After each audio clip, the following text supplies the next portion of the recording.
online event with FIAN International, Why Hunger, and University of Miami School of Law. I have to give you some technical information to start with. I have to tell you that it will be recorded. Participants, you can use the chat function to send questions. And we'll try to make sure that panelists will receive the questions and be able to have the time to answer your questions. Please do not raise your hands, but ask questions on the chat. And the last technical point, please mute yourself during the whole session. So it's the title of our event is Rights Not Charity, Solutions to Hunger and Malnutrition in the United States of America. We all know that the COVID-19 pandemic is having detrimental impacts on the most vulnerable in the whole world. And today we will discuss its impact on the right to food in the US and the false and true solutions to ending hunger and malnutrition proposed in response to this crisis in the US. Before introducing the first panelist, I will give you some information about the Universal Periodic Review, because this online event is organized in the context of the UPR that will be taking place in November. So at the Universal Periodic Review, created in 2006 by the Human Rights Council, this body, the Human Rights Council, examines each state every 4 to 5 years.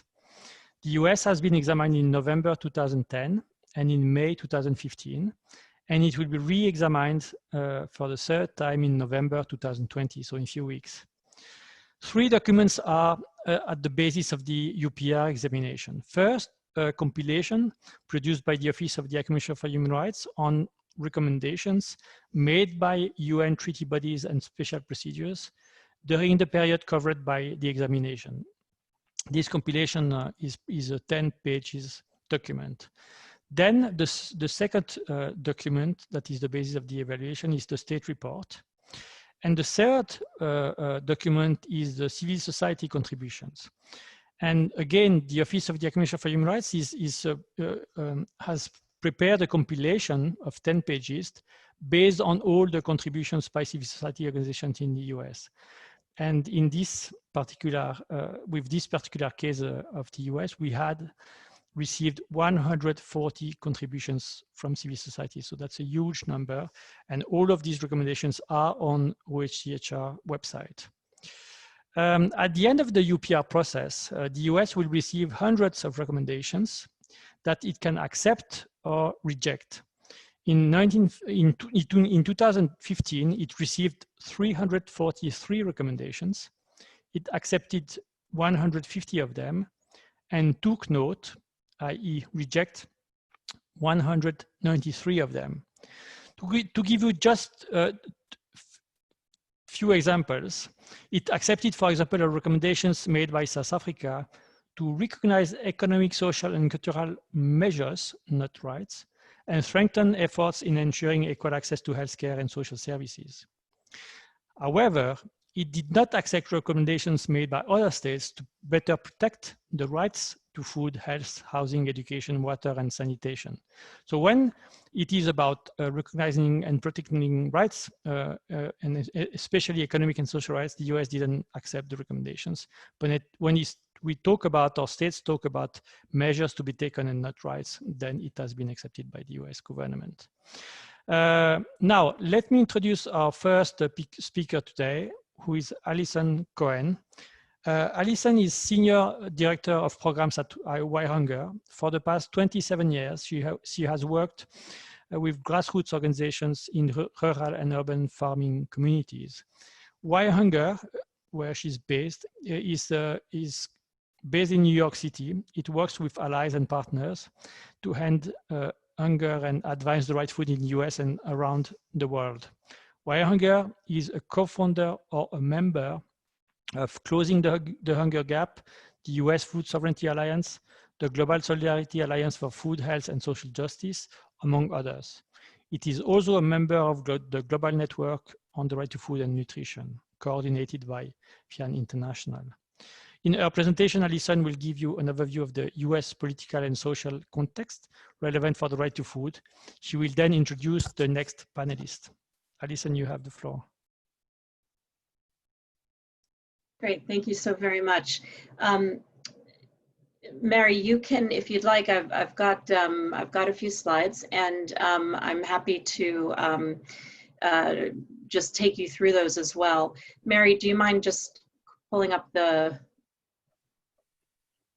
fantastic. Thank you. So, hi everyone, thank you so much for joining us today and for the opportunity to speak to you during this critical universal periodic review process of human rights. Thank you especially to the Geneva Academy, FIAN International, and the University of Miami Law School for your collaboration in pulling this public conference together. This is an important moment for those of us who have been organizing around the right to nutritious food in the United States. We're here today because we recognize that framing an end to hunger in terms of the right to food can connect seemingly disparate peoples and struggles around the world. That includes Black farmers in Georgia and Mississippi, farm workers in California, fisher people in the Gulf of Mexico, indigenous communities such as the Wabanaki and Mohican in the Northeast, and the Navajo and the Tohono O'odham in the Southwest, school children in urban areas, and food chain workers in meatpacking plants throughout the Midwest. We're here today to amplify the lived experiences of those confronting food insecurity in the United States and to contribute to the shared analysis of social movements across the globe about the true and false solutions to hunger. We're here today as an act of solidarity with people all around for the right to food. Next. Next slide, Mark. Sorry, if you could go back one, please. My job in the very few minutes that I have today is to characterize in broad brushstrokes the social and political context we're facing in the US as we organize and knit together communities to transform the systems, policies, and institutions which perpetuate poverty and therefore food insecurity. COVID-19 for us, for all of us, is a crisis within a crisis, which has brought us to this proverbial crossroads. Do we continue to accelerate food banking and the charity food aid model, or do we hold our governments accountable and take collective action at the root causes of hunger? Next. There have been almost 8 million confirmed COVID-19 cases in the US and around 215,000 deaths due to the virus. More than 50 million Americans have filed for unemployment since the start of the pandemic, and with frequent images in the media of long lines of people in cars waiting to receive free food, some for the very first time in their lives. The number of food insecure people in the US is expected to climb from 37 million to more than 54 million by the end of this year. That's 1 in 3 adults and 1 out of every 2 children. The disproportionate spread of COVID-19 in communities of color have drawn into sharp focus the systemic racism present in the US food system, inequities that communities of color have faced since the founding of our country. Today, Black families are twice as likely as whites to face food insecurity. Next. Throughout North America and Europe, within the borders of some of the wealthiest countries in the world, the COVID-19 pandemic has led to a massive expansion of food charities. In the US, appeals for donations of food and money are a new media constant, and the government is relying heavily upon food banks to redirect what they call agricultural waste due to food chain supply stoppages. Of course, these community institutions are doing an essential and life-sustaining job of distributing food despite a massive loss of volunteers and the need to protect themselves and their clients from contracting COVID-19. However, and I think it's important to pause here and note, the private charitable emergency feeding system in the US, which is the largest and most sophisticated in the world, has historically never been able to meet the demand or make a real dent in the rate of food insecurity, which has hovered between 11 and 12% over the last 30 years. Even before the pandemic, as I said earlier, 37 million Americans were struggling to get enough food on the table, while 4 out of 5 workers lived paycheck to paycheck. It's simply not possible to food bank our way out of hunger. Next. We're witnessing a private charitable feeding system pushed to its limits that has for far too long filled what should be the protective role of our government. This, in combination with vertically integrated just-in-time food supply chains that are fraying at the edges. Such consequences are exposing the true extent and root causes of the hunger problem in rich but unequal countries like the US. This is not a new crisis, but a deepening of fault lines that millions of working families, low-income people, and communities of color have been straddling since the US was formed. COVID-19 is heightening this persistent poverty crisis and allowing folks from around the world to see, and many Americans for the first time to experience, the deep contradictions in our food and social welfare systems and the resulting uneven distribution of wealth that hits women and children, Black, Indigenous, and people of color communities in the United States the hardest. Next. So now it's my pleasure to introduce to you three colleagues of mine in the US who will address in more detail, rooted in their own considerable experiences, some of the false solutions we're up against and the true solutions that are already being put into practice. First, we'll hear from Karen Washington, farmer, activist, trainer, mentor. She's lived in New York City all her life and has spent decades promoting urban farming as a way for all New Yorkers to access fresh, locally grown food. She's the co-founder of a national network of Black urban growers called Bugs, and a farmer who raises delicious organic food, which I know because I go to the Union Square Farmers Market and purchase it, with 4 other women at Rise and Root Farm in Orange County, New York. Karen will address structural racism and food sovereignty. Second, we'll hear from Robert Ojeda, who's going to address immigrants' rights to food and border issues. As the Chief Programs Officer for the Community Food Bank of Southern Arizona, Robert will give us his perspective on the problem with food banking in the US and how many of these organizations, including the one he's worked at for over a decade, are beginning to travel together down the pathway from charity to justice. Robert was born and raised in Peru, where he grew up farming. In his current role, Robert oversees the food bank's programmatic initiatives. And then finally, we'll hear from Rob Robinson, who is going to address the links between rights to land, housing, and food. Rob, an organizer and activist first and foremost, is a co-founder and member of the Take Back the Land movement and is currently on staff at Partners for Dignity and Rights, which some of you might formerly know as NESRI. It was formerly called NESRI. After losing his job in 2001, he spent 2 years homeless on the streets in Miami and 10 months in a New York City shelter. He eventually overcame homelessness and has been in the housing movement based in New York City since 2007. Rob has worked with homeless populations in Budapest, Hungary, and Berlin, Germany, and is connected with housing and land movements in South Africa and Brazil. Karen, take it away. Thank you, Alice. Hi, everybody. So I'm going to start by saying time and time again, we are told that we have a broken food system that has to be fixed. Let me start my video.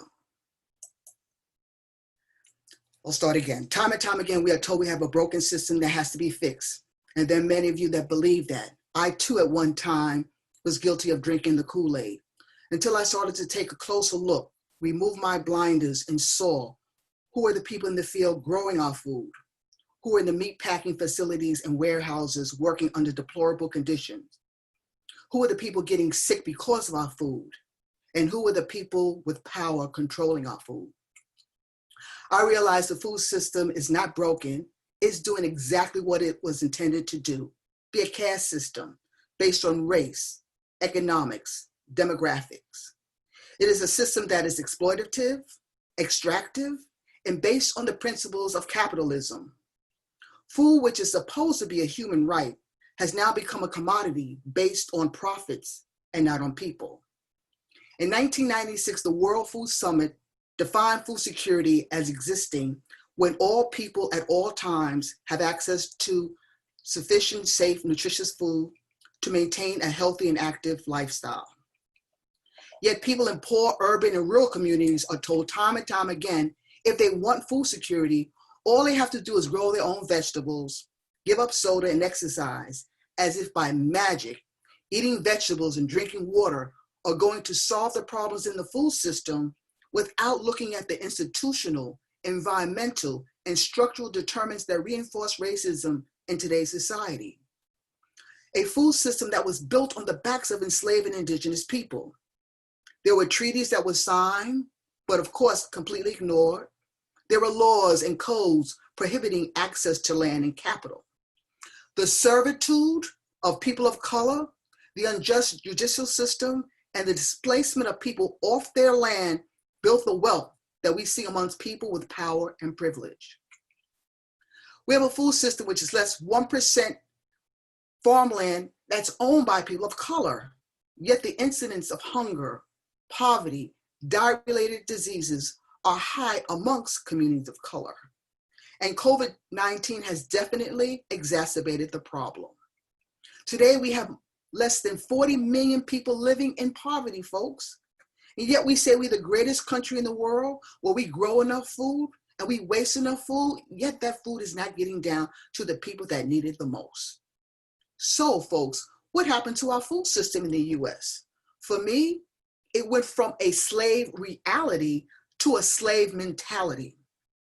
Starting in 1916 up until 1970, we observed the great migration of 6 million African-American people leaving the South, leaving their land, leaving their wealth behind because of racism and segregated laws.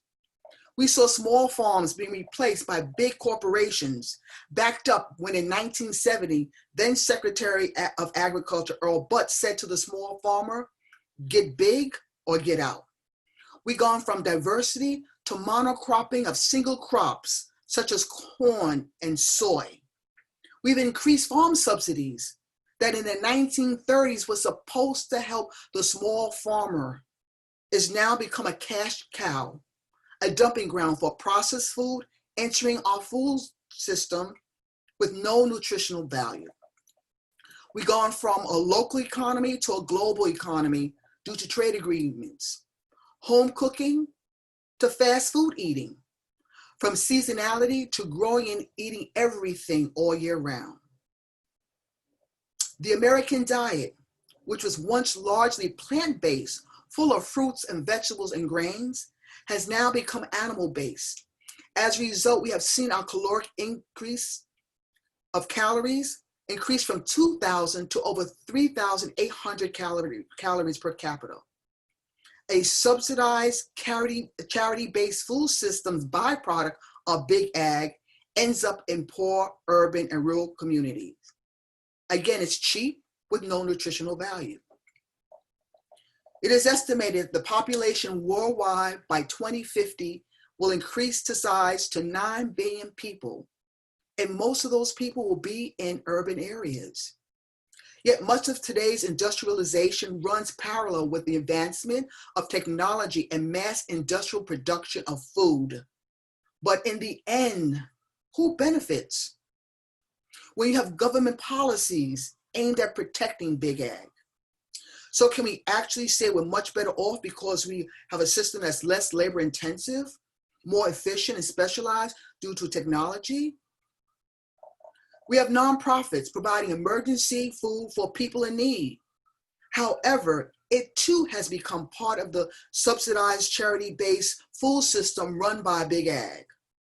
A food system based on charity and subsidy is not sustainable.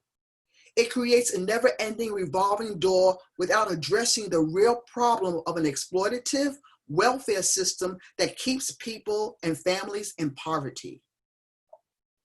What we needed and what is needed is less dependency on capital-intensive inputs that extract and greater attention to the social and environmental principles that build communal wealth. We're talking about food sovereignty. One of the inherent principles of food sovereignty is that the equity in the decision-making process and the distribution of resources must be in the hands of the people, thus advocating greater control over food production and consumption by people who have been marginalized by those with power. Recognizing this tells you that the food system doesn't need to be fixed. It needs to change. And that change starts with shifting power.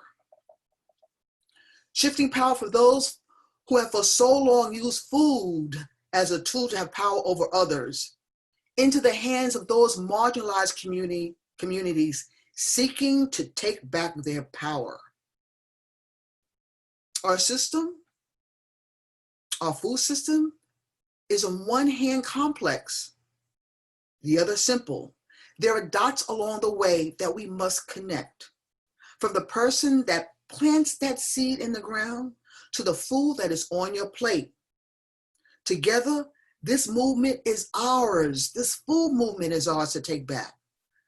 We all must play a role in building a healthy food system that is fair, that is just, that is equitable. And it starts with each and every one of us.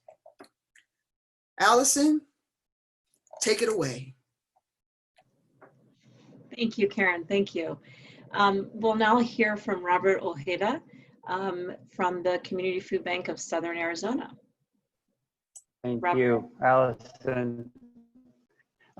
Thank you for the opportunity. Greetings from sunny Arizona. Alison and Karen have done a really good job of contextualizing the food system in the US. I'm going to talk a little bit more about food banks and what they look like and what we're doing to try to shift as well. So I live in Arizona, Southern Arizona. Oh, thank you. Thanks. So Southern Arizona is a community that has a large population of immigrant families. We have a very close relationship with our brothers and sisters in Mexico, particularly northern Mexico. We often face issues that we face in the Southwest, particularly now with climate change and those kinds of issues. And we're an agricultural state. We have quite a bit of agriculture and a large population of migrant workers that come from Mexico and other parts of Latin America, particularly, that are part of our community. And next slide, please. And so a couple of years ago, we were considered Food Bank of the Year, and we're part of the Feeding America Network. We are now, we're in a mid-sized city, but we're considered one of the largest food banks in the network, and that was because of all the food that we were able to distribute a couple of years ago. A lot of that food actually comes from produce from northern Mexico, and I'll speak about that. When we first started about 40 years ago, we distributed, around 10,000 food boxes. Now we're 264,000 food boxes. We serve almost 200,000 people a year. And so, for many, many years, we were going this grow approach to solving the issue. For the last 10 years or so, we've been asking the question, what are we solving? What problem have we solved? What challenges have we solved? Who have we asked? Who has been part of this conversation? Next, please. And so, the 51 years of food banking, and here we go. You have food banks that have facilities throughout the country. We continue to invest in becoming more efficient, and efficiency has been the measured. How many pounds come in, how many pounds we distribute. But to Karen's point, we seldom ask those most closely impacted. We seldom partner with those most closely impacted around, what do we really want to do in partnership? Should the role of food banks be? So we believe, after years of engaging inside our organization, that this is a broken system. We've heard that from Karen and Alison. We believe that food banking, the way it has been set up, it does not really make a difference, and that we need to do something to change. And from a very practical stance, we will become irrelevant if we don't shift, if we don't change. So our commitment for the last 10 years more intensely has been to really start shifting. And some of the things that have happened, for example, is that funding has dramatically shifted for us. We used to largely fund our, hunger relief charity work. there's much larger emphasis now on funding our root cause work, a commitment to that. We are committed internally also to hiring community experts, the real experts, not just your traditional food bankers who may have, you know, the more education in a traditional way. So the community experts, the real ones.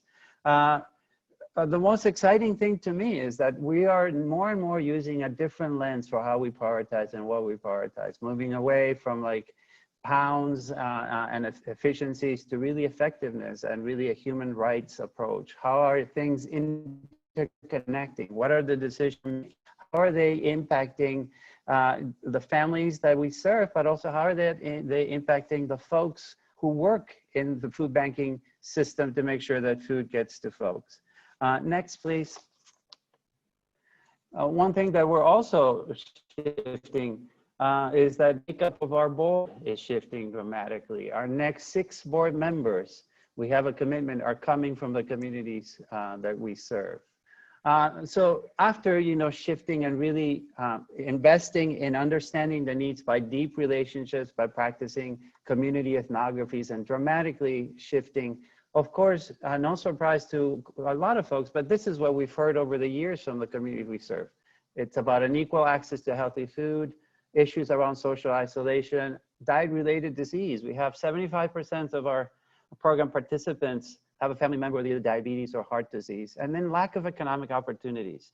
So what to do with that? So our work in the last 5 years has been really, really targeted at really dramatically turning the ship at our food bank. Next slide, please. And then what I'll share with you is some of the things that we're doing.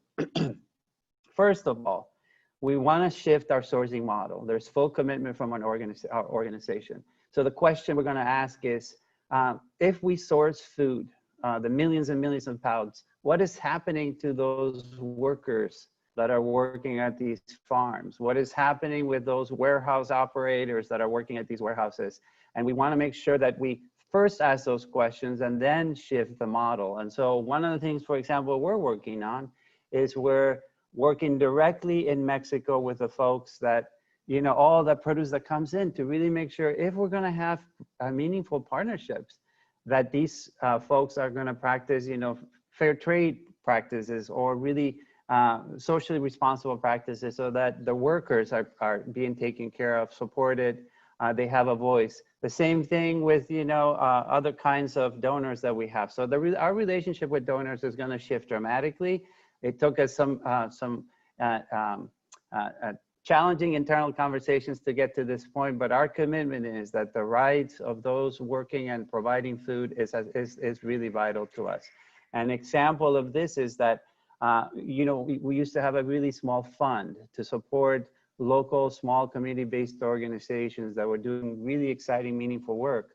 That fund has grown dramatically. This year, we have up to $3 million of our budget that's dedicated, no strings attached, to community-based organizations that are doing work to really impact their own communities without us necessarily having to be in the middle of that. So we're really looking forward to this conversation, and we think that by shifting the sourcing model, we can impact and support changes that other food banks also want to go through.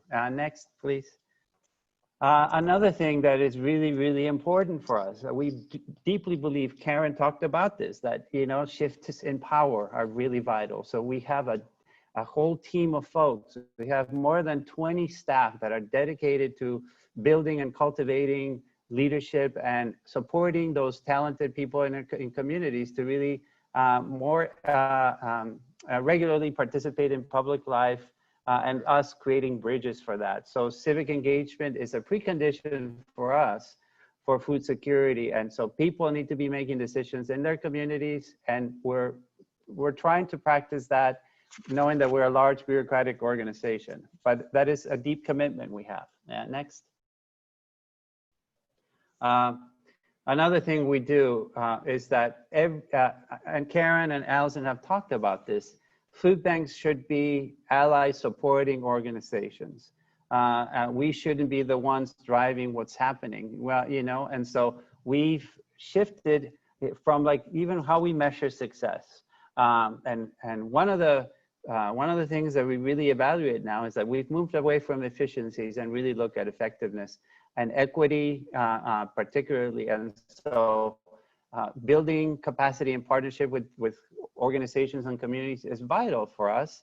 And one of the things that we're doing is decentralizing our network. We don't want to continue to grow. And in fact, we want to get smaller. So a lot of our resources are shifting, and we know it's just part of it's part of change. It's what we can do as part of change. And so there's a great investment to shift.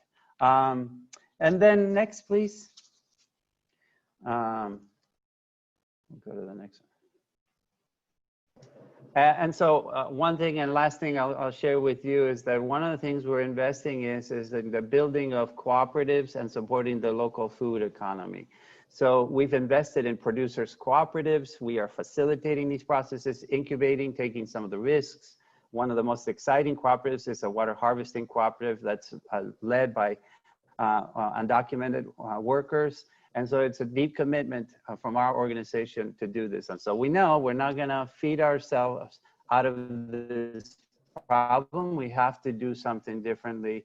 And so we're part of the Closing the Hunger Gap Network as well. And that is our commitment. We're taking lots of risks, but as an organization, I think we believe that's the only way that we will really address some of the challenges we face today. Thank you. Thanks, Robert. Thank you so much. And now I'd like to invite Rob Robinson, if you want to turn on your video and talk with us.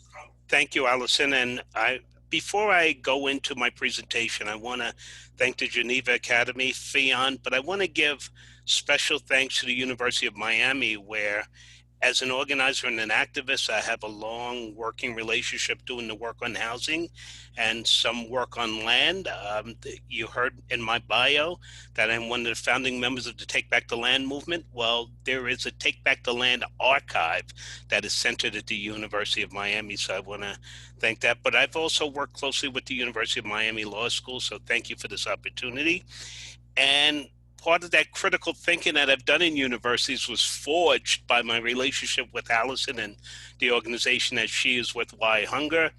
Those are the folks who connected me to struggles in Brazil, which really broadened my thinking on human rights and this access to land, housing, the connection with water and sanitation. So it's the intersection of all that work, and I want to thank Why Hunger and Alison for giving me that opportunity. So one of the parallels I want to make, or not parallels, actually connections that I want to make to the presentations on food, right? And just a little bit about land, because you can't grow food without land, right? And our federal government owns 640 million acres of land in the US, 100 wealthy owners in the US. In 2007, owned 27 million acres. By 2017, 10 years later, they owned 40.2 million acres. So that's clearly a bell and whistle to me that says land is a commodity, and that is at the center of our struggle, right? Access to land, land is a commodity. So how do we change that thinking? I think there's a number of ways we can do it. And just to not to show up the food, folks, but one incredible statistic that I've heard that has always sort of rubbed me wrong is 40% of the food produced in the US ends up in a landfill. That's 136 billion pounds of food every year. And that has always shaken me at my core. I just don't understand how that happens. But I want to go back to this issue of land as a commodity. What happens when the control and ownership of land changes? I think Brazil has shown us its constitution is written in post-dictatorship that says land has to serve a social function. It has to be growing food or housing people. That changes that dynamic, that changes that relationship. It hasn't played out exactly that way, but we have juxtaposed that against the Constitution in the US that is constructed on 400 years of controversial access or acquisition of land, and it hasn't changed, right? And that wealth is continued and stacked up over a period of time. So I think what we're talking about here is a human right and access in a different way, fundamentally changing our relationship to land. How do we remove land from the market? How do we decommodify land? I think is a big question, and I think that's going to have an incredible impact on food production as we think about it a little bit different. There are treaty bodies, there are documents that are written that talks about what a human right is, and I think fundamentally the United States, having written the universal or taken part in writing the Universal Declaration of Human Rights that started the UN, I think article number 25 is the article that I always hold as a standard bearer for me, that says we all have a human right to food, to housing, to adequate sense of security. And I think land brings that, right? The MST in Brazil has shown us when they get a piece of land that all of a sudden they can grow food. And you know what? All of a sudden you can take bamboo that is plentiful in Brazil and build an abode. More people come, there's a sense of community. That community starts to expand. Some of the things that are grown in that earth or that land that the folks have now access to can heal the sick. So it seems a lot of our social problems disappear when we have access to land. So I think at its fundamental core, we have to start thinking about a redistribution of land. If our federal government in the US owns 640 million acres, I think that would go a long way to changing people's lives if there was some type of reparation or redistribution of that land. What is the government holding it for? Is it holding it as an asset? Is it looking to sell it to large corporations to do some of that agroecology that has been happening? Some of this, you see folks growing crops and multiplying in record numbers, big agroecology taking over land, land grabs going on, not only in the US, but around the world. So I think we have to think about our relationship to land in a different context and think of food in a different context as a human right. And then I'll finally touch a little bit more on human rights. And when we talk about economic, social, and cultural rights, I think food, land, and housing all fit under that. But we seem as a country here in the US to be more focused on civil and political rights. That gets a lot of attention within the UN. I've always challenged this position. I was fortunate enough to be on a webinar prior to this one with all 4 UN special rapporteurs on housing. They were celebrating their 20 years of being together. And Malun Kathari, the first rapporteur ever, brought up this. Malun was, saw these struggles, similar struggles going on in India, and brought up this topic that the focus of the UN sort of is dismissive of economic, social, and cultural rights. And I think we as a country have engaged that here, and that needs to fundamentally change. But that's not going to change by the UN changing it for us. It's going to take us using the mechanisms within the UN to push back. This has to be a grassroots movement, as Robert alluded to earlier, what people and Karen alluded to. People have to rise up, right? We have to organize our communities, not only locally, nationally, but internationally, to make this change happen. So I'm going to stop there because I don't want to go over. I can get very impassioned when I talk about these types of subjects. Hopefully you'll have some good questions and answers where I can add more information if I missed anything. Thank you very much for the opportunity. Thank you so much, Rob. And I'd like to invite Robert and Karen to come back on the screen with Christophe. And if you have particular questions or comments, if you could put them in the chat. I want to start out by saying that it is really, all 3 of you spoke with such passion and with such commitment and clarity about what this struggle is about, and the parallels between this struggle in the US and the struggles that our sisters and brothers and comrades are experiencing around the world.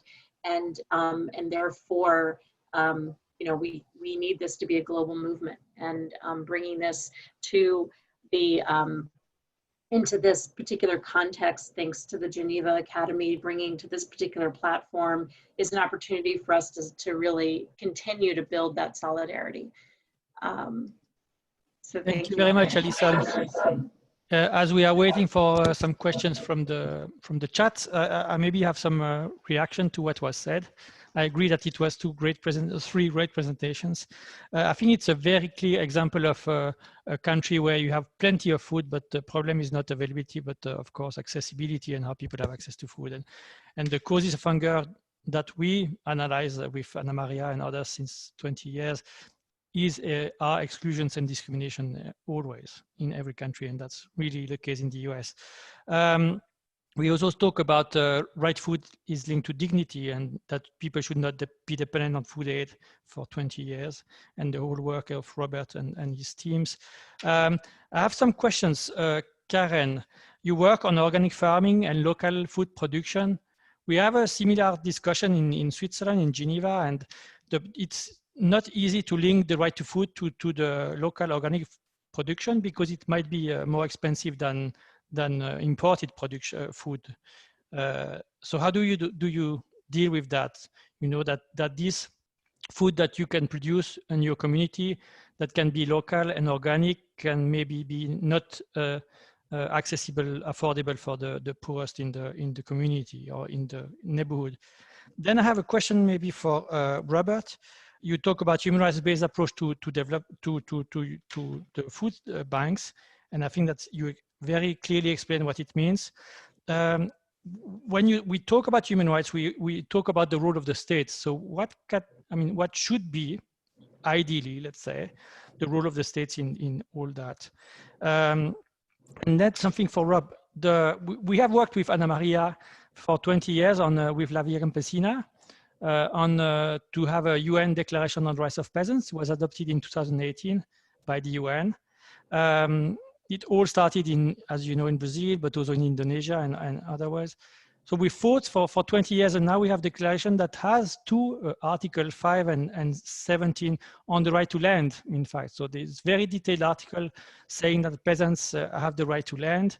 And so that's I think, a tool that now we can use. And we try to use that tool, and we try even to include the declaration on the rights of peasants in the UPR process. So that's also for maybe something that states can ask to the US if they will one day recognize the right to land as a human right.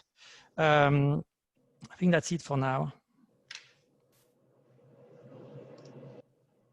You want to start, Karen? You're on mute.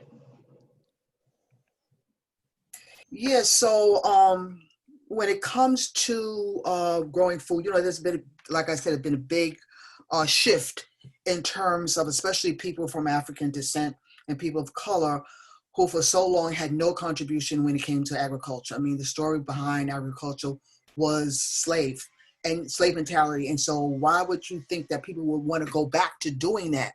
Until people started to understand the narrative around why we were brought here. We were brought here because of our ability and our intelligence when it came to agriculture. We grew the food for this country. And so now you're starting to see that shift in the narrative, and you're starting to see a lot of young men and women of color wanting to grow food, wanting to go back to the land, because at the end of the day, land is powerful. I think in this country, we also have a sort of disproportional narrative when it comes to food of organic food versus, you know, just food in general. And so again, that puts in the haves and have-nots when you're asking people to eat healthy food that is supposed to, in a broad sense, be for all, but yet you have this paradigm where organic food, elitist food, is more expensive. And so now you see people going into communities and getting land and starting to grow their own food, because at the end of the day, they know exactly the food that is culturally appropriate, the food that is affordable, and the food that is nutritious to their body. So you see this huge, big urban agricultural movement that is spanning across the country, because at the end of the day, they know that going back to the land and having land is powerful, and controlling their food system is powerful as well.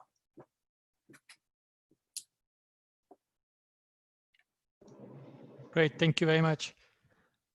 Robert, do you want to react? Sure, thank you. Appreciate the question. First of all, I would say there's an ecosystem of opportunity to really change what's happening. And so, first of all, you know, communities know what's best for them, and they should be taking the lead and informing that. there's deep work that's happening in communities. So depth of impact is happening. What I think is lacking, it's very difficult to put it on nonprofits and others when it comes to, I think, breadth of impact. And so broad changes take much longer. I think, you know, while I appreciate the coalitions and the coming together, and it's a powerful process, I think there's a role that government could play in making sure that changes are happening in broad ways. There's also that, of course, we've heard it, there's this indivisibility of issues that's happening, you know, and so how can I play my role as a food bank when I see, as Rob was talking about, there are land ownership issues, there are housing issues that are impacting our families in Southern Arizona. And so I think if government at the local level, the state level, and national level played a more active role, I think we could have policies in place that would really make it, you know, would drive change in broader ways. I think that's what's definitely lacking.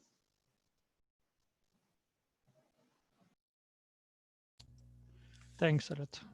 Yes, Rob. Christopher, thank you for your observation and your question. I think what we face in the U.S. is a narrative question, right? For a long time, human rights was something that was thought of as something different, something that was international, right? That's not our problem. We're this great democracy that we don't violate human rights. So there's this problem that arises, right? And I think, unfortunately, a lot of citizens of the United States started to digest that narrative and believe in that narrative, right? So it's been a lot of hard work for people like Robert, Karen, Alison, and myself to change this narrative, right? When I first came into the housing movement, nobody was saying housing is a human right. Now I'm out in protests and in the streets and in rallies, and that is front and center, right? So people realize that what is happening around the rest of the world needs to happen here. And that's going to take a grassroots movement. And I agree so much with Robert that getting the government involved, we know right now that we have, our political climate is one that we have at the federal level, a government that dismisses human rights at its very core, right? There's been a disinvestment in the UN. You know, we were funding the UN for a long time. There's been systemic disinvestment. But I think what is happening now, and the reason why I keep bringing up these connections with the rapporteur, is Leilani Farha, who just ended her mission as UN Housing Rapporteur, continued to carry on this mandate about let's make this shift. Let's shift from talking about housing as a human right to making it a reality. So I've been working with her as she engages local governments in Canada to learn a process that this is a we problem. It's not an us versus them problem. And she's engaged local governments in a way that I think is really fascinating.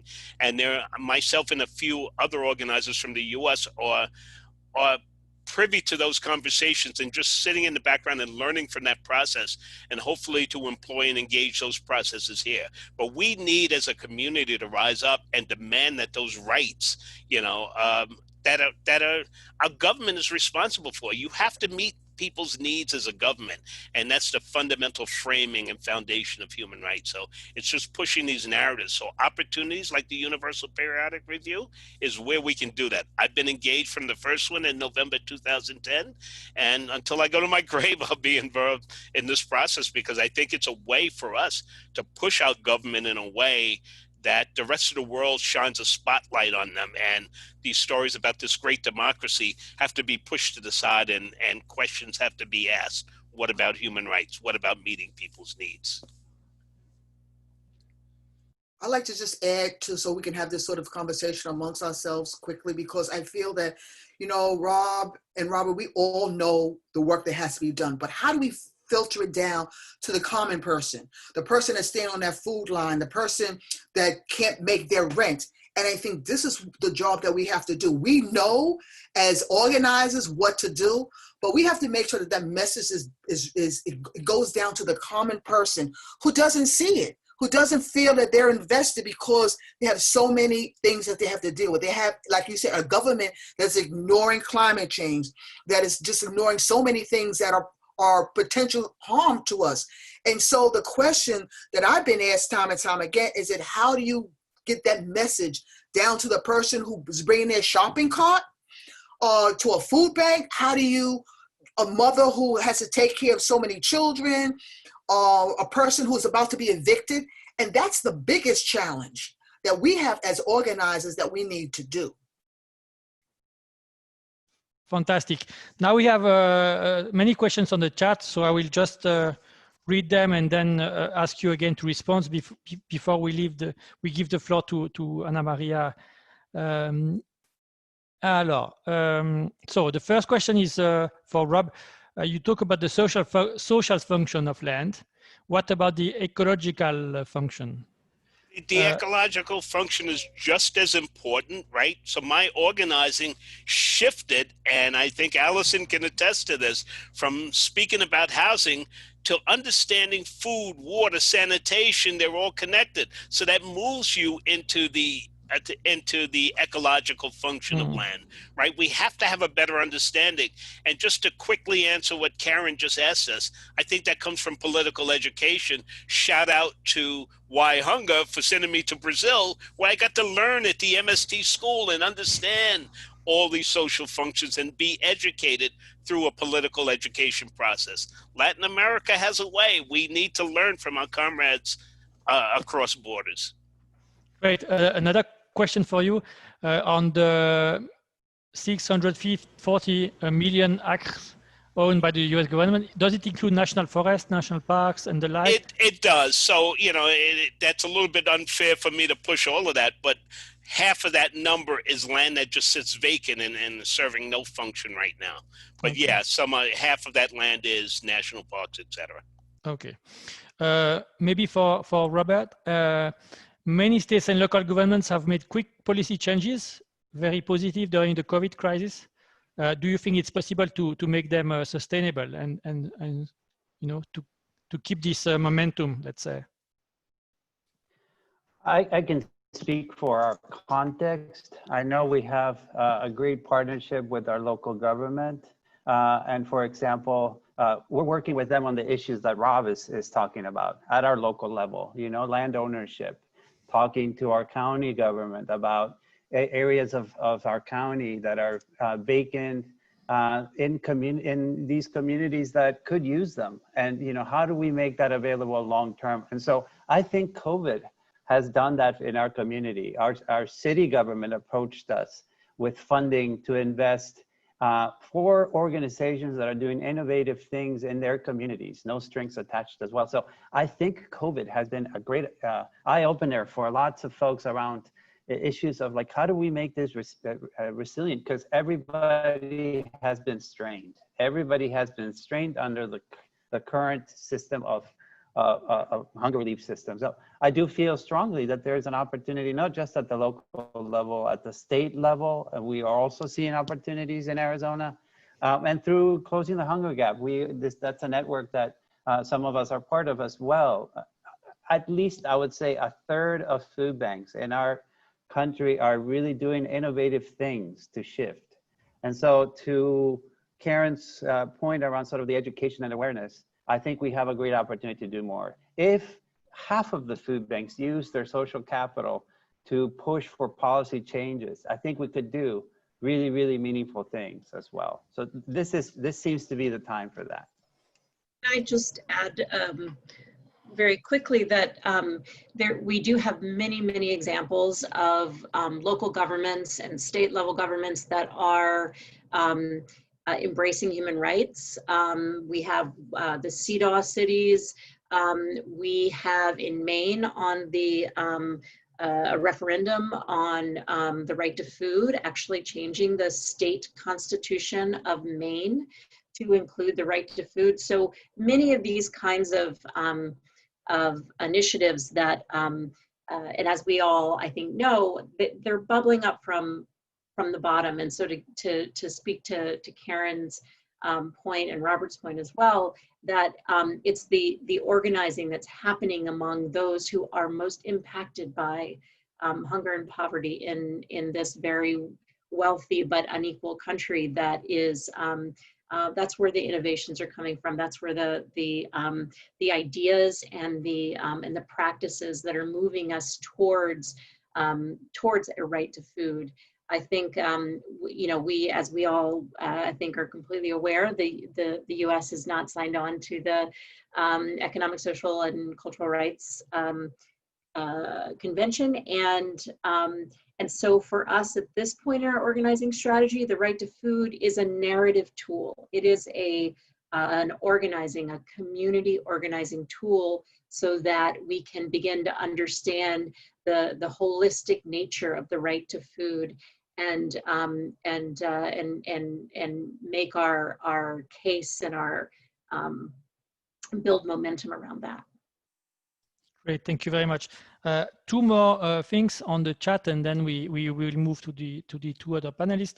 One is from our friend from Fian, Sri Lanka. You are right. He's talking about because I said that imported food can be cheap in the supermarket, but of course it doesn't, because it is cheap, because it doesn't include all the ecological cost and the travel cost and the social cost, because it's produced at the very people producing it are not very well paid, etc. You are totally right.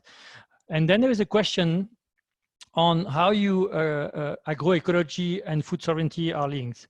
And the question is, it says that agroecology now is pushed by many institutions and individuals as one of the components of food sovereignty, or one of the way to enjoy food sovereignty. And he says that some peasant communities voluntarily engage in the production of export crops, such as coffee, that negates the emphasis upon local production for local consumptions. So how do you, because if it's food sovereignty is the right to decide what you produce, no? And so what if a community decides to export instead of doing agroecology and producing for the local consumption?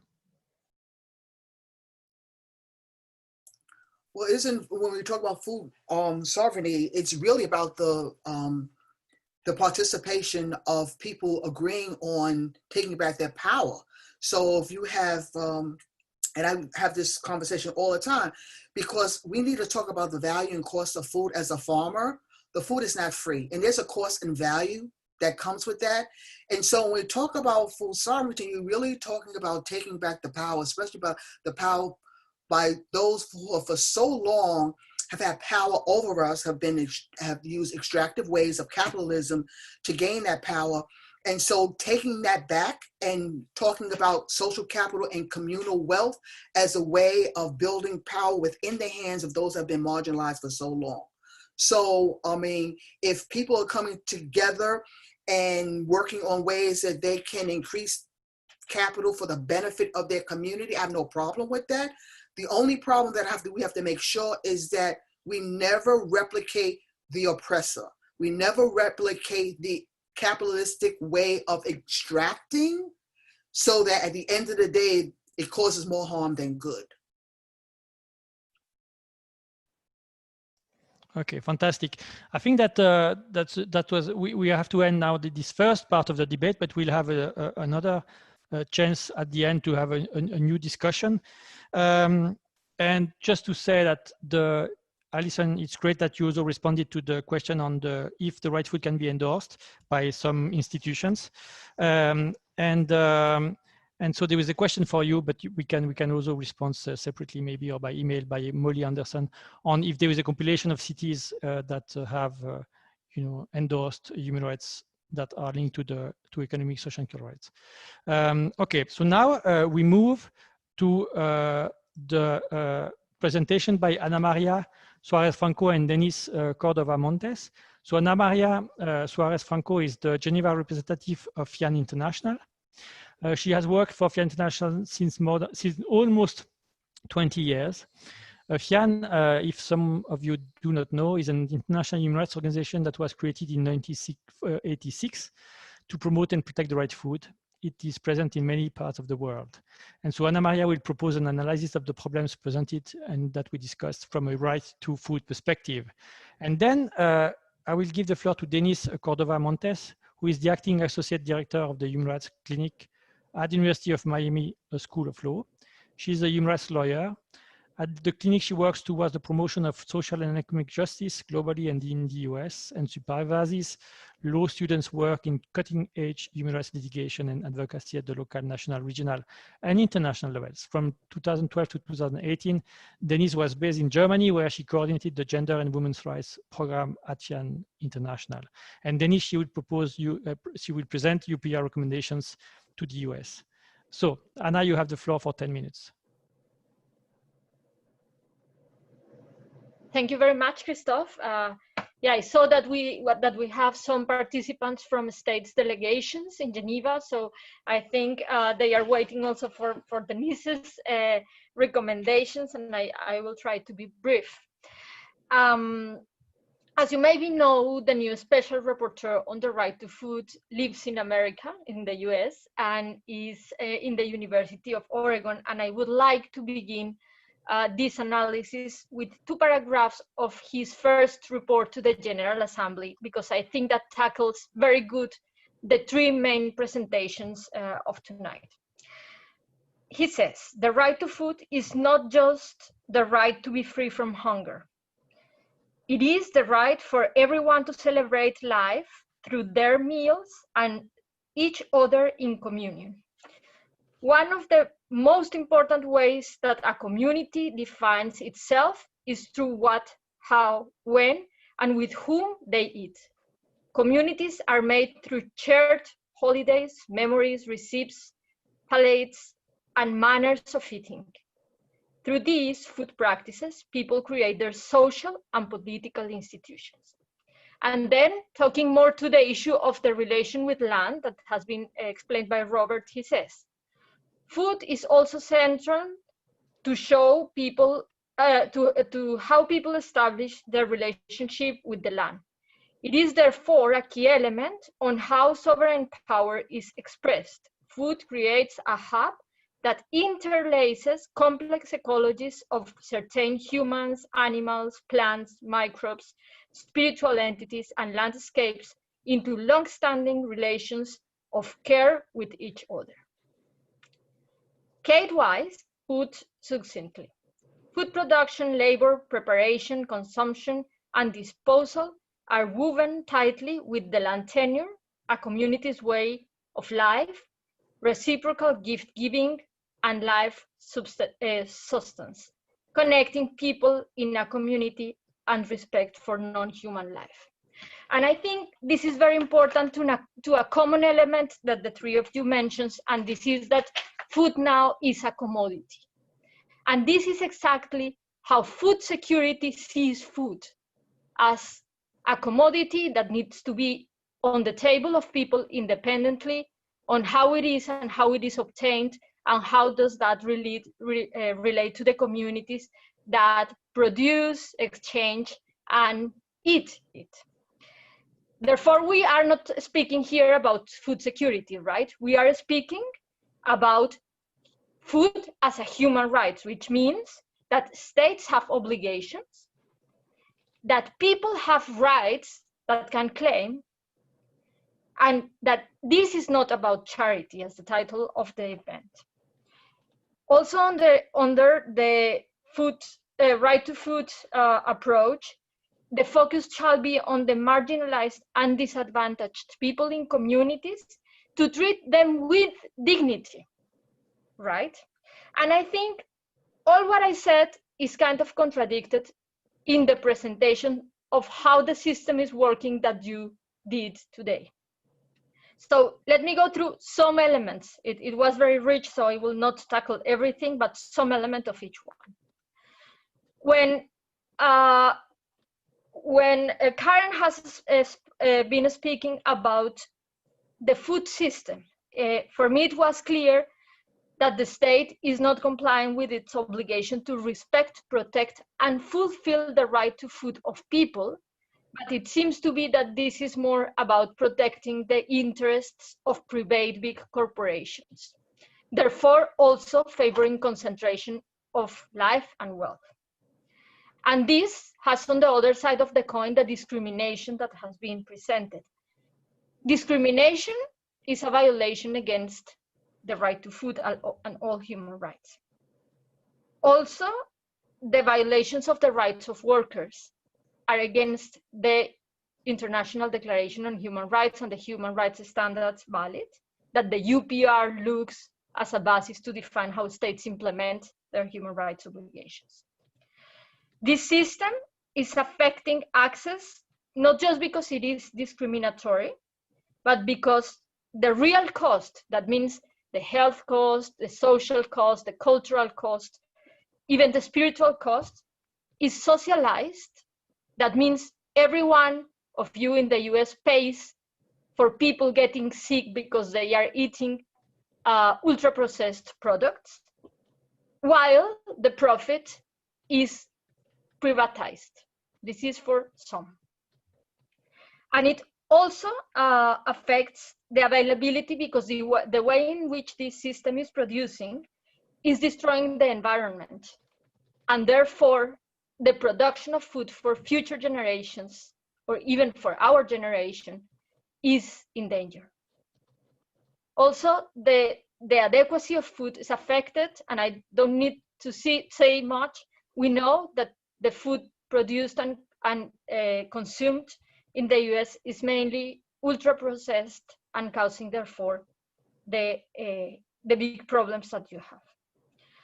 When I was hearing the presentation of Robert Ojeda on food banks, I remembered a big debate that we have been having here also with the states for ages to explain that even if food banks can be needed in some emergency situations, they should not be the structural solution to hunger, right? Because first, they are not based on the state's obligations. They depend on private charity. Second, in many cases for people, it's not dignified to have to go to the food bank to pick up food, while through a first social security system, it could be more in line with dignity. And third, because it helps the state to dismantle social security. So I was very well surprised by the explanation, because the fact that you are trying to change the sources, to change the way you define who should receive the food, and especially the engagement of the community in performing the policies and making the state responsible for what it has to do, is the way to go. The provision of food, the assistential provision of food, should be the last resource. In fact, first, we have the obligation of states to fulfill and facilitate, which means facilitating that people can feed themselves, for example, to adequate working conditions and salaries, to access to land, to access to social security, among others. And finally, when I was hearing Robert, of course, the first word that came to me was the right to land. In the Declaration on the Rights of Peasants that Christophe was mentioning, there was a big conquer, and this is that for the first time, an international instrument negotiated by states recognizes land as a right. What does it mean? That we are going away for the way in which the colonies saw the relationship between people and the land, which was the right to property. When the colonizers came, the land was there and people have the relationship through tenure, traditional tenure. And property was used to say, oh, it's not just more land because I have this paper, so this is my land. And that was the way how it began, not just serving to the elites, but also becoming a commodity. And nowadays, this commodity is in the stock markets. That means there are two realities: the realities of the people who use the land and live from the land, and the reality in the stock markets where big powers exchange and speculate with our land. And this helps to concentration of land. So it is against the right to food because it puts the power on those who have the money and the control of our societies, while marginalizes those who need the land to feed themselves and to live in dignity. And therefore, this way to relate to land is also contrary to the human rights standards. I would finish here just saying that it is a bit a paradox that very good special rapporteurs on extreme poverty and human rights nowadays on food, and also the new special rapporteur on toxic substances live in the US and work in universities in the US. And I think we should use these people. We invited them to participate today. Unfortunately, they couldn't, but I think we should also ensure that they in the report continue highlighting how the US is not complying with its human rights obligations. Thank you very much. Thank you so much, Ana Maria. And now it's your time, Denise, to present the UPR recommendations. Thank you, Christophe. Mary, if you could go ahead and share the PowerPoint presentation. Thank you. Right. Well, as we have heard from our panelists today, there is an emerging critique of the permanence of the private charitable food banking system and a call for the holistic right to food and nutrition to be realized in the US. And the recommendations that I'm about to present offer alternative solutions that include putting the health of people and the planet first, localizing and regionalizing food systems, agroecology as a practice and way of life, and strengthening social movements in the struggle for food sovereignty. This critique calls for food to be adequate and nutritious, economically accessible, environmentally sustainable, and to be produced by food systems that are controlled by the people. The following recommendations, 6 recommendations that I will share with you, are what we call true solutions to ending hunger at its root causes in the US. So first, next slide, please, Mary. The right to food and related economic and social rights, including right to land and housing, should be recognized, enshrined in law, and enforced. The US should ratify the International Covenant on Economic, Social, and Cultural Rights, in which the right to food is enshrined, in addition to ratifying the Convention on the Elimination of All Forms of Discrimination Against Women and the Convention on the Rights of the Child. Until that happens, US courts should recognize the customary nature of the right to food in international law. Local governments such as cities, tribal nations, counties, and states should also recognize, promote, and protect the right to food of their residents. Secondly, labor policy should mandate livable wages, stable employment, adequate hours, safe working conditions, gender and racial equity, and the ease of union representation. Work remains the primary way in which people of working age acquire money with which to purchase food.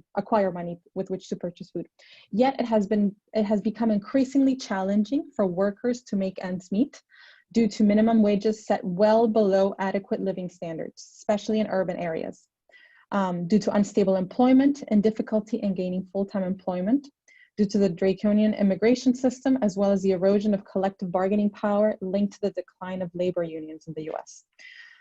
We call for our national and local governments to reverse these trends as part of their commitment to the right to food.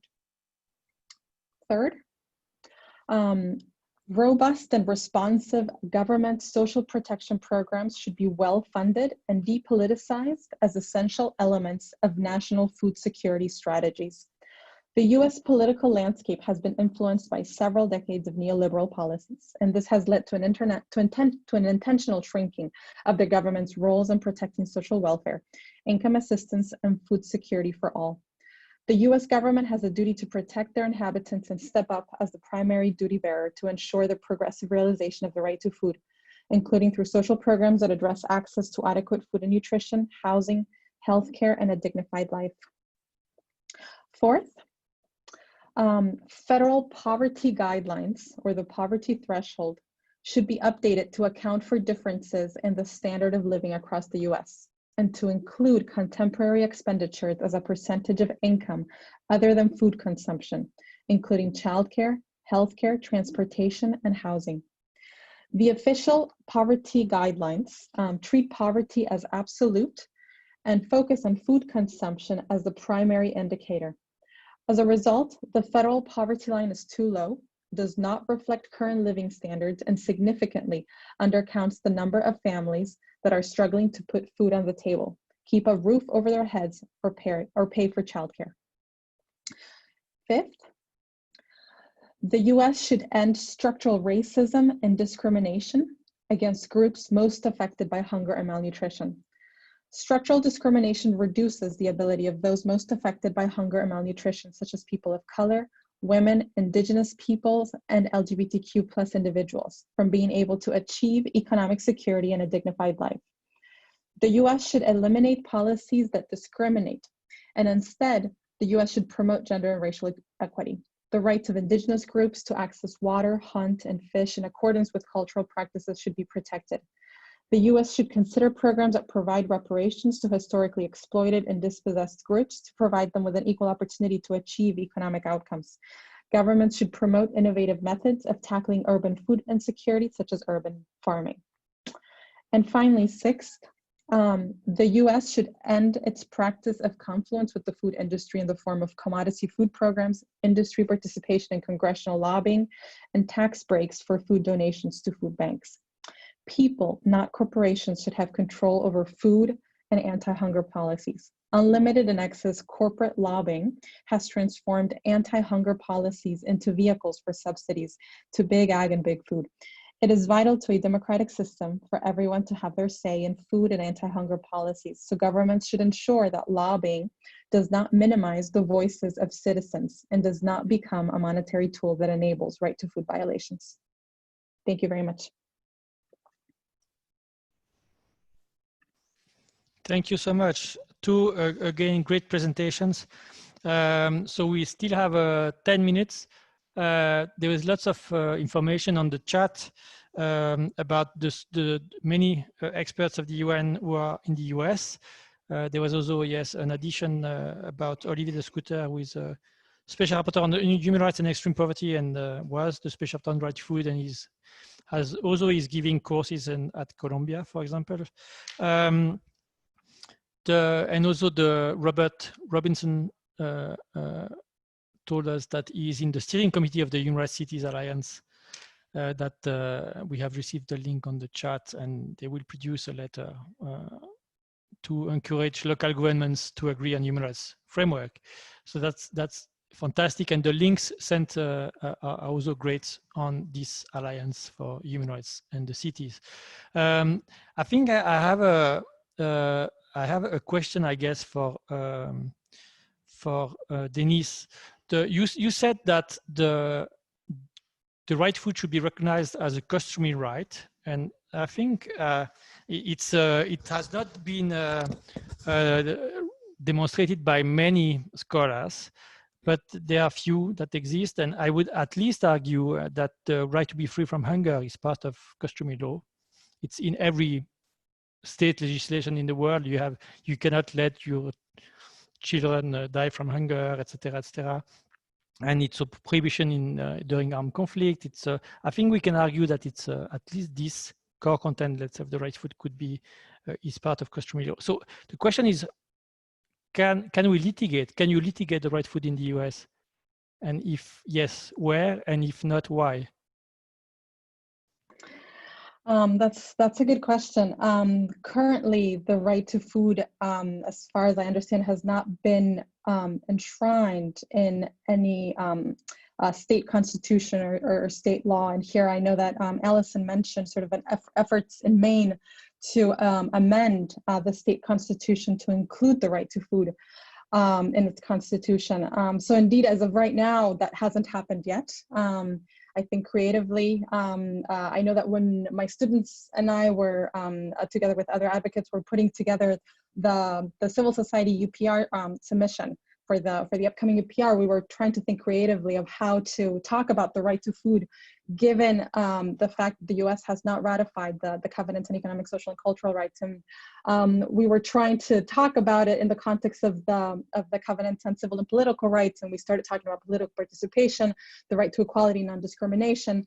So we have ourselves, we're constantly thinking of creative ways to talk about the right to food given the context. But at the moment, indeed, because as far as I understand, it has not been adopted or enshrined in any state constitution. It hasn't been litigated in court. Thank you. Thank you very much. Karen, Robert, Rob, do you want to react to what was said?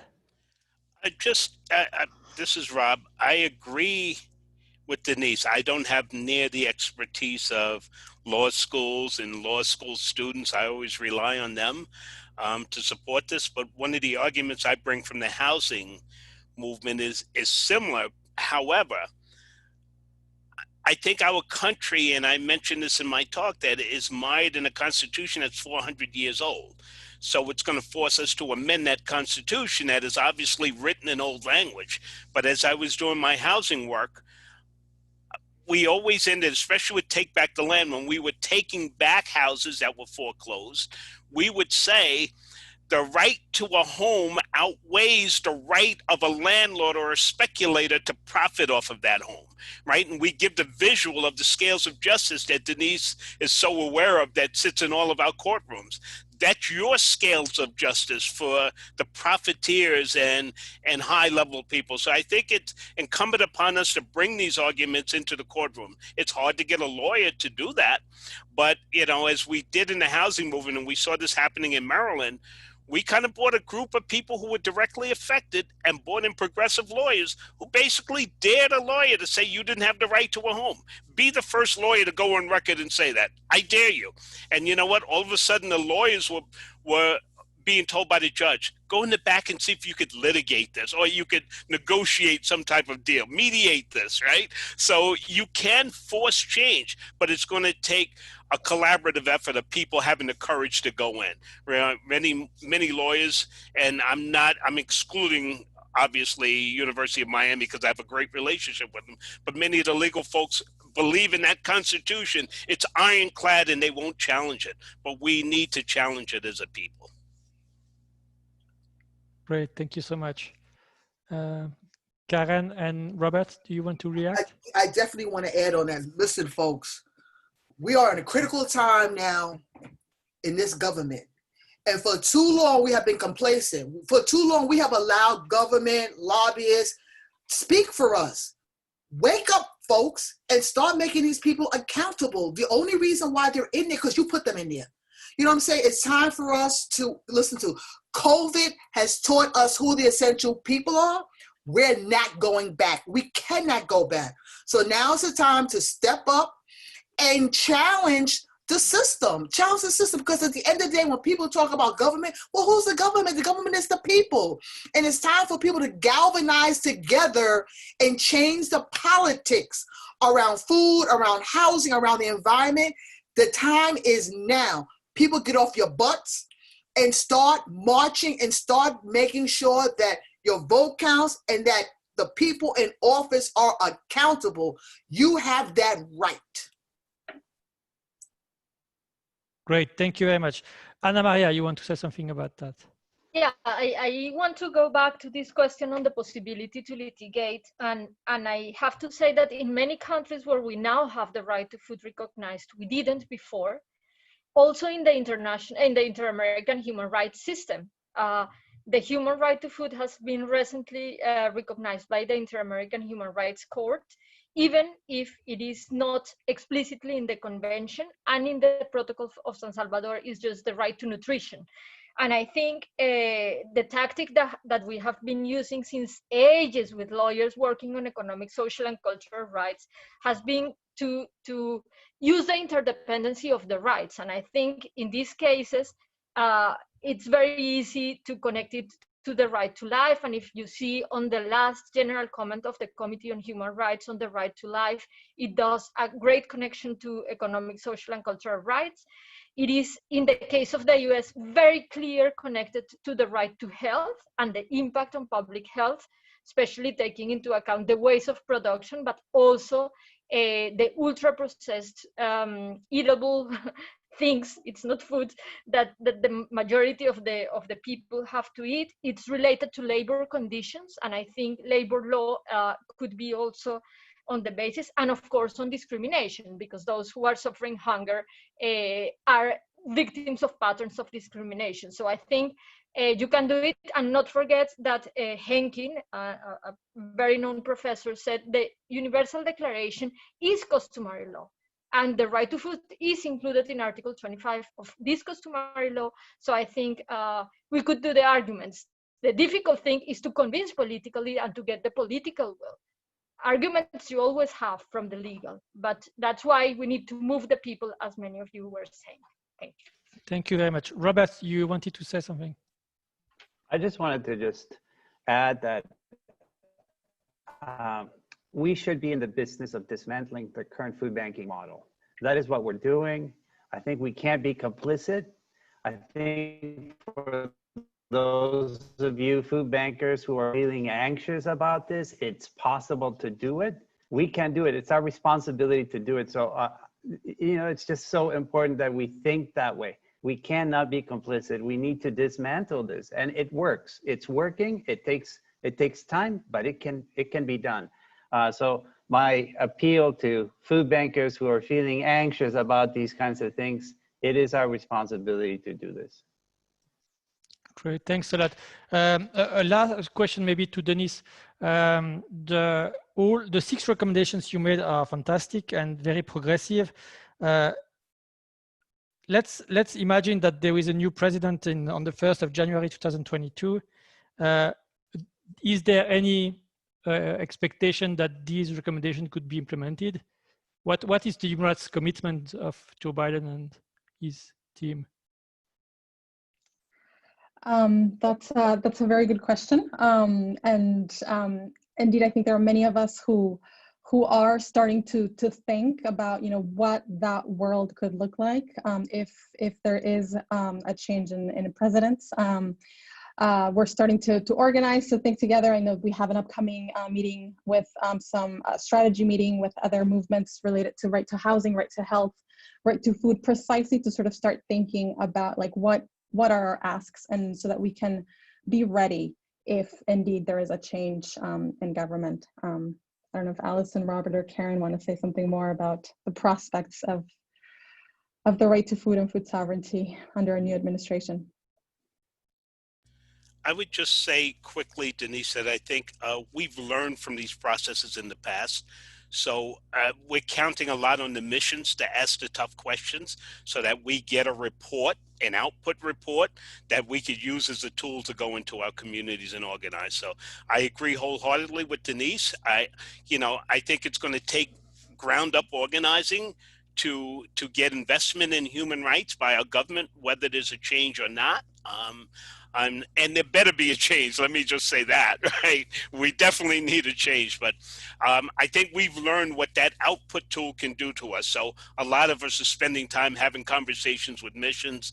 You know, I've done several briefings with missions as part of the U.S. Human Rights Network, and we have another one coming up shortly. So, hopefully we can make some headway. I think groups like this and getting together can make that happen. I would add that yes, we definitely need a change, and we're all working hard to bring about that change and hoping for it. And we can't be fooled that's going to be, you know, that's not going to be the tide that raises all boats. And so we are going to have to continue organizing and as Rob said, really pushing, building power at the grassroots level within communities so that we can use the opportunity that a Biden-Harris ticket might present.